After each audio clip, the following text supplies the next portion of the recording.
Hello and welcome to The Public Good. This is Andrea Ó Súilleabháin from Partnership for the Public Good, or PPG, which unites over 290 community organizations working to build a better Buffalo. We're delighted to join you every Tuesday at 1 p.m. on Facebook Live and every Tuesday at 10 p.m. on Power 96.5 FM and Mix 1080 AM. Today we're excited to welcome 6 of Cornell's High Road Fellows who are serving here in community-based economic development and projects in Buffalo. Fellows Yuan Chen and Jack Millar are both with the Western New York Law Center, working with the Buffalo Niagara Community Reinvestment Coalition. Laura Holland is at the Partnership for the Public Good, Sherelle Farmer is serving at the Center for Employment Opportunities, and Emily Blanchard is at Assembly Member Sean Ryan's office as a Democracy Fellow. During this immersive fellowship, students learn the story of Western New York, and each Friday they participate in the city life of Buffalo through neighborhood tours and cultural experiences. They meet with guest experts and our civic leaders, and they share project experiences and their research. So they've joined us today, thank you all so much, to discuss some of the projects they've been working on this summer, as well as key takeaways and what they've learned during this fellowship experience. Don't forget to follow PPG on Facebook and Twitter, and of course you can always get great information on our website, ppgbuffalo.org. The Public Good is sponsored in part by Univera Healthcare, real people who really care. You can watch videos from The Public Good, including our 3-question videos on our Facebook page and our YouTube channel. And before we turn to Yuan, Jack, Laura, Sherelle, and Emily, I have just a few quick announcements. First of all, tomorrow, Wednesday, July 17th, at PPG, we're hosting the first of our Census 2020 Achieving a Complete Count workshops. Census data affects funding for services and programs across healthcare, education, housing, transportation, and more. And neighborhoods where individuals have been undercounted can lose resources, programs, and political representation. So join us to learn more about what you or your organization can do to take action on the census and help get out the count. So that is happening tomorrow, Wednesday, July 17th at 12:30. And if you RSVP to Anna, ANNA, at ppgbuffalo.org, you'll be counted in for a lunch provided as well. Also this week, this Thursday, July 18th, PPG partner No Labels Clothing Cooperative and Burning Books are hosting an event called Power Mapping the Pride Festival. So join No Labels for this informational power mapping session that's going to look at and illustrate the players and even the profiteers behind Buffalo's annual Pride March and Festival. No Labels will present information based on the power map built by the event moderators. They're going to introduce Power Mapping Little Sis, free online software from another PPG partner, Public Accountability Initiative.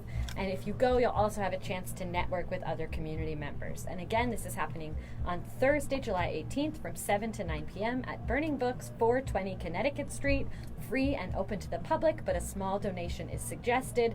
And if you want to join in the power mapping, you could bring a laptop or tablet if you have one. Finally, also this Thursday, it's a big week, July 18th, join us again at Partnership for the Public Good and the Cornell Buffalo Collab as we celebrate 2 community artists who have contributed to the beauty of our space known as the Buffalo Commons through their public art. This is called The People Behind the Data, and it's both an opening and a closing reception. We're going to close the digital art that we've had in our space by local artist Matt Nagowski, and then we are going to open a beautiful set of photographs by artist Brendan Bannon. These were commissioned as part of our recent study on the impact of organized labor in Western New York, and they really show, I think, the dignity, the power of laborers, people at work here in Western New York. So that's happening this Thursday from 5 to 6 p.m. in our Buffalo Commons space at 617 Main Street, floor 3R. And that is also free and open to the public, and we'll have light food and drinks for everyone who joins us to celebrate this new artwork. So a big week, lots of events happening, but now we're going to turn back to our fellows. So first, I would love to hear from Yuan and Jack, who are both with the Western New York Law Center and specifically working with the Buffalo Niagara Community Reinvestment Coalition. Yuan, maybe you can share first what has really been the main piece of your work this summer. So this summer I've been working on a project to help So I've been working on a project that creates a national database of other coalitions that are out there. So we're currently in contact with the one from Rochester and also a few from New York City, but we weren't really sure about what other national coalitions are out there and what kind of problems and issues they're facing with financial institutions. And so I've been interviewing over 30 organizations from around the country, from like Alabama to California. There's also one in France. And to just understand what really they're facing in their communities and what allies and partnerships that we can build. And then I'm writing up a policy and research report about the interactions I've had with these interviews and also best practices that they recommend. Very good. So maybe you can share for listeners who don't know, just what is the Buffalo Niagara Community Reinvestment Coalition? It sounds like there are community reinvestment coalitions in many other places as you're learning this summer. So what is the group here in Buffalo really focused on?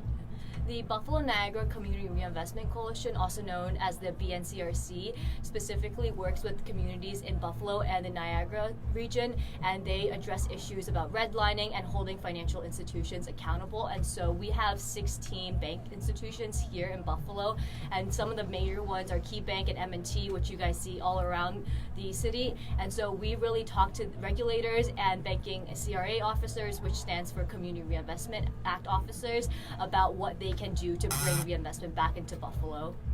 Very good. And Jack, you are also at the Law Center with the Community Reinvestment Coalition. So what have you been working on this summer? Yep, so while Yuan has been focusing on the national picture, I've been more focused specifically on the BNCRC. I've been documenting the history. The BNCRC was created in 1999. It's been very flexible in form, and as well as like the specific projects that have been tackled in the past 20 years. So we have 13 member organizations. I've been interviewing people from each of the organizations, kind of getting their takes on what their organization brings and why specifically they joined the coalition, creating really a comprehensive document about the work that we do, the work that we are currently focusing on, and really what we hope to accomplish long term. Very good. So both a history and maybe a bit of strategic planning for the coalition. Yes. Very good. And that history is so important, I will just pause to say. We had a High Road Fellow a couple summers ago who wrote a big history, what we call movement history. How has the community and the movement for justice in Buffalo come together to really achieve something? And she wrote it all around Canal Side and the waterfront. And the last few weeks there was some coverage of the tall ships and the great happenings on the waterfront in some of our local news sources, and they really left out that movement history. So we were able to say, hey, look at this paper from a couple years ago that one of our High Road Fellows wrote that really documented that whole history. So it's so important to have that saved and ready to go. So I wonder, can you offer to us, what do you think are one or two highlights from the 20 years of the coalition that you have found in this research? Specifically, in recent years, in 2016, we created a community benefits agreement with Key Bank, and then in 2017 we created a community benefits agreement with Northwest. And in the past few years, we've seen our coalition go from having 3 member organizations to 13. And I really think these community benefits agreements that for Key Bank is around $400 million, and for Northwest is about $100 million. That is a promise that they will invest in traditionally disinvested communities, like low to moderate income communities. And I think that organizations have seen what we've done the past few years and have been inspired to join and help our cause. Wonderful. Thank you. And Laura Holland, you have been with us at Partnership for the Public Good. So I'd love for you to share, what project have you taken on this summer? Of course. So yes, like you said, I'm working at PPG this summer, and my project was to do research on the recent bail reform that New York State passed this past April, and to really dig into how the legislation will affect Buffalo and Erie County, and to make a guide and to make a toolkit for what's going to change in the community, what locals should know about their changing criminal justice system, and how they can prepare for that change. Very good. And I know you've interviewed some of our local lawyers, you've interviewed advocates. What have been some of your main findings in both how bail has played out in Buffalo, or what the changes statewide might mean for us here? It's really interesting upon doing my research how I think Buffalo will see much greater impact from the law compared to other parts of the state. For example, New York City, they don't have as many people in their holding centers. So in Buffalo, we have a lot of people in our holding centers. 64% of the people that are held pre-trial haven't even been convicted of a crime. So it's really interesting. So this law will be super impactful on Buffalo, and it's really interesting interviewing different people and hearing the different perspectives of public defenders to the district attorney to former plaintiffs' attorneys who have worked in the holding center, who have worked hands-on with defendants. So it's going to have a really big impact, and I really want to make sure that locals know about this law because a lot of people don't know about it. Very good. Well, thank you so much. And now we'll turn to Sherelle Farmer, who is at the Center for Employment Opportunities. And Sherelle, maybe you can tell us a bit about the PPG Partners Center for Employment Opportunities, or CEO, and what you've been doing there. Okay, yeah, sure. So CEO provides immediate, effective, and comprehensive job services to folks who just got out of prison and are on parole or probation. And in doing this, we do things like resume building, preparing for job interviews, helping them find jobs. So my project has been to look at the reasons why people haven't been able to access CEO programming. So I look at reasons why people have stopped programming, why people haven't followed through, and I do this by looking at different data analytics and talking to different program participants. I've also been looking to address these barriers by forming partnerships with other PPG partners. So really looking at the different organizations that PPG already works with, so that we can get the most of our membership in PPG. Very good, very interesting. So yes, some folks who are returning from incarceration maybe start a CEO program and then end up not completing it or not being able to finish. What would you say are some of the most common barriers to getting into or sticking with the programs? Some of the really common ones are homelessness. It's really hard to find jobs if you don't have an address to list on your job application. Other barriers include childcare, so you need someone to take care of your child while you're coming to the office every day for training. We also find that people just general family emergency situations, transportation passes, and just looking at the different ways that we can help participants get to the office as best as possible and mix in our programming with their daily life. Very good. And now we'll turn to Emily Blanchard, who is at Assemblymember Sean Ryan's office as a Democracy Fellow this summer. So Emily, what have you been up to? Yeah, so Sean Ryan represents the 149th District of New York, and his district is very diverse. He has a large refugee and immigrant population.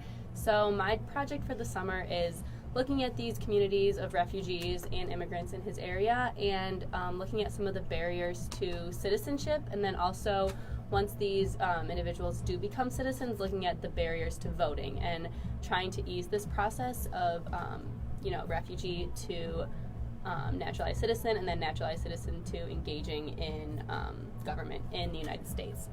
So I have gone about doing this research in a few different ways. I've created a survey that I'm having as many refugees and immigrants fill out as possible to collect data on some of these barriers, and also doing interviews with community leaders and refugee resettlement agencies. And then my goal for the end of the summer is to take all of this data and present it to Sean Ryan and try to brainstorm some potential policies or initiatives that can be put in place to help ease this process for refugees who are finding home in Buffalo now. Very good. That's very interesting. And have you found a lot of common stories among the interviews? Yeah, it's been really interesting. An obvious huge barrier is language, and a lot of people come over to Buffalo in the United States without having any English language, and it's a huge barrier to obviously citizenship, and then also to voting when voting materials are only available in English and Spanish. So that's been a huge barrier. Also a lack of education on the voting system. Obviously, countries all around the world have different governments and different voting processes, if voting is even present in that country. So those are definitely barriers that have to be overcome if we want to make sure every citizen, whether native-born or naturalized, has a say in the government of the United States. Very good. So we see a lot of common themes across your projects on community change and civic engagement, reform and rights. I'd love to go back around to each of you and, of course, also just ask, for listeners, are you from Buffalo? Where are you from? What did you know about Buffalo to start? So Yuan, let's start with you. Where are you from originally? You're all Cornell students now, but where are you from? I'm from New York City originally, specifically the Lower East Side. Okay. And what's your major at Cornell? I'm studying industrial and labor relations. Very good. And so had you come to Buffalo at all before this program? I have not heard of Buffalo. When I went to Buffalo, I did not know anyone in Buffalo. Okay. And at Partnership for the Public Good, we use what we call asset-based community development. So we love to first say, what are the strengths? What's working? What can we build on in our community? And then turn to the challenges. So that's what I'd love to do with each of you. So Yuan, from your time exploring the city, learning about the region, what would you say is a strength of Buffalo, or maybe something that surprised you? I would say a strength of Buffalo is definitely the nonprofit organizations that do partner with each other here. And so I work at the Law Center specifically for the BNCRC, and we have 13 member organizations, and we have monthly meetings with them. We're in contact with the PPG a lot, and so I think that the nonprofit sector is very strong here in terms of advocating for what their communities need. And we also meet up with community members, so it's not just coming through. And one of the things that we need to improve on is definitely just the wealth disparity here. And so I'm from the Lower East Side, which is pretty segregated in terms of there's Chinatown and then there's the gentrifying everything else. And so I wasn't really prepared or really understood the dynamics of Buffalo before taking the high road class that was required when I was still at Cornell. And so we learned about the wealth inequalities that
which is right outside New York City.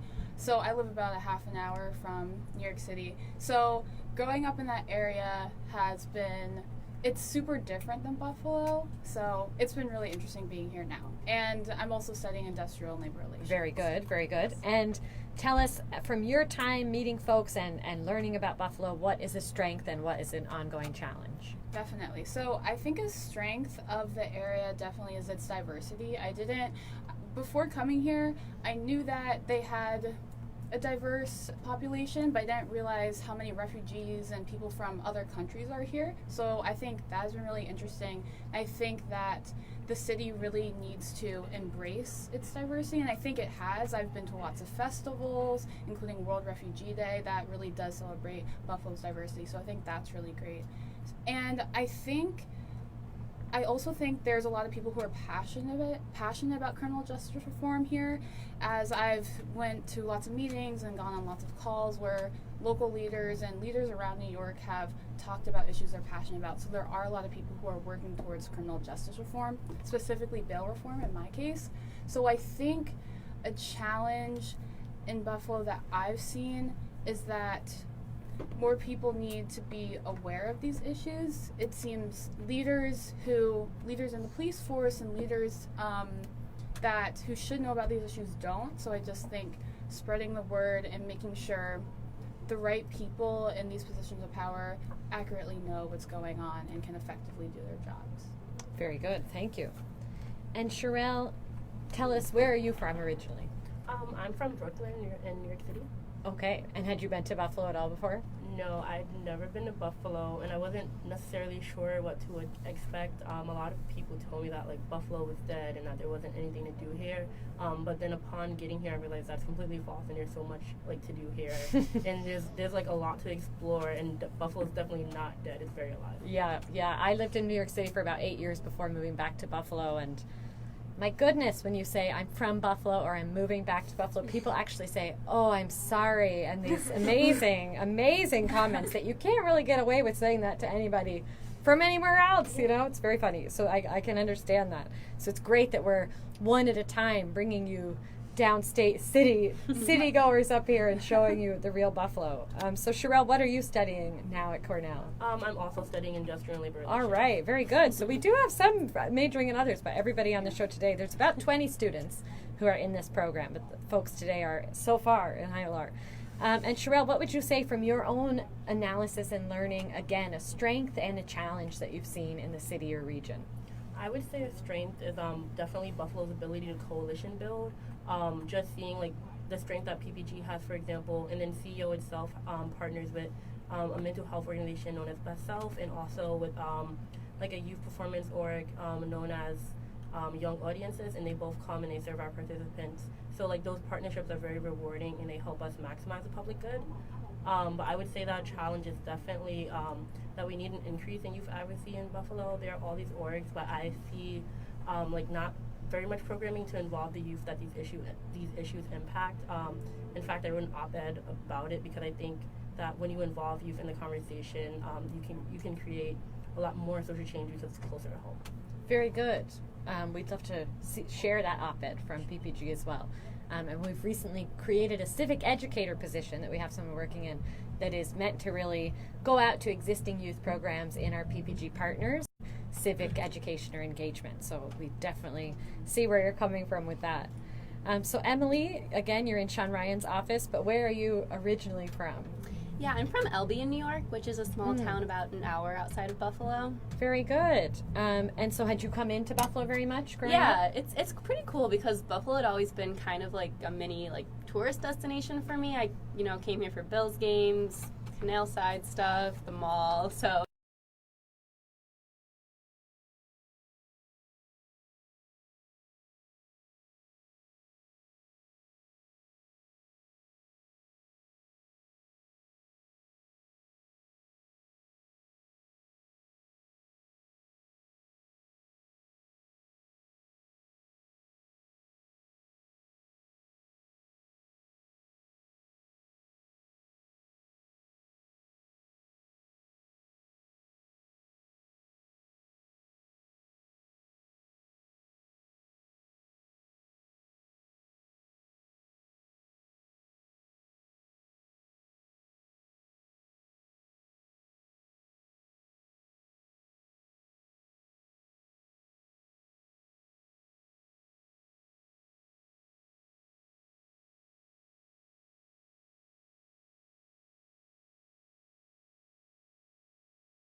moving forward, finding a way to collaborate, legislation and public policy along with all this grassroots work that is going on with nonprofit organizations is the best way to move forward and make Buffalo the best place it can be.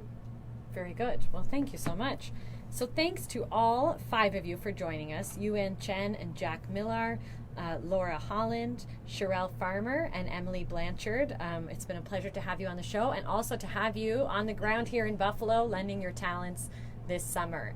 And if anyone listening wants to learn more about your projects or the projects of the other 1520 High Road and Democracy Fellow students this summer, I believe that they can do that next Friday morning.